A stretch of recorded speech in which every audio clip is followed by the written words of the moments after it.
Alright, what's up everybody?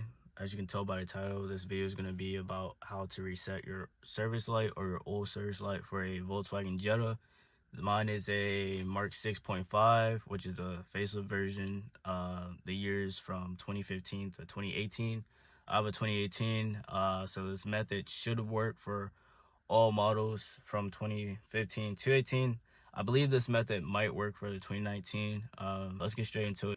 Alright, so the first thing you want to do is you want to go over here to this button right here and just hold it down for 10 seconds like this until you see that screen pop on. Now while you're holding it, you want to put your car in accessory mode.